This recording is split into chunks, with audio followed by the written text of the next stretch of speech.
მოგესალმებით მეგობრებო, აი დღეს უფრო მეტი ინტერესით მოვედი ამ აქციაზე. მაინტერესებდა როგორ იყო ასახული ტრამპი პუტინის შეხვედრა უკრაინელებზე. შემიძლია კიდევ ერთი დასკვნა გავაკეთო. მე უკვე კარგია ყველას თითქმის ვესაუბრე და აქვე მხოლოდ ერთი რამ მადლობელი არიან ევროპის და უკრაინის, მაგრამ გაცნობიერებული აქვე რომ ეს ომი არის მათი მოსაგები. რა თქმა უნდა ამერიკელების და ევროპელების დახმარებით. მაგრამ ეს ომი არის ჩვენი მოსაგები. აი ასეთი გაწყობა გაწუთას აქ ყველა ადამიანს და ესენი ასახავენ უკრაინაში ყოფი ადამიანების განწყობას.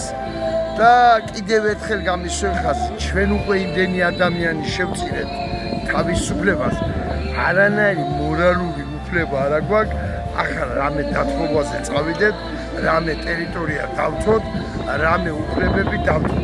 ამის მორალური უფლება არ აქვს და როდესაც იმ ქვეყანაში ჩვენ იმ გმირებს შევხვდებით, ვინც ამ ომში დაიღუპავ, აი როგორ ჩავხედოთ თვალებში, რომ თურმე რაღაც თითიდან გამოწეული შვიდობის ხათრით დავთმევთ რაღაცა. ამას ჩვენ არ ვიზამთ არაფერს.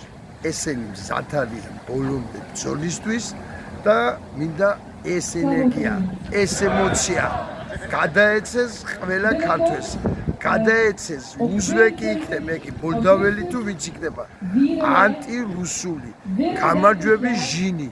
ნეტაი გადმოგვედოს ის რაც აწუხებს ამ ადამიანებში. მადლობთ ყურადღებისათვის.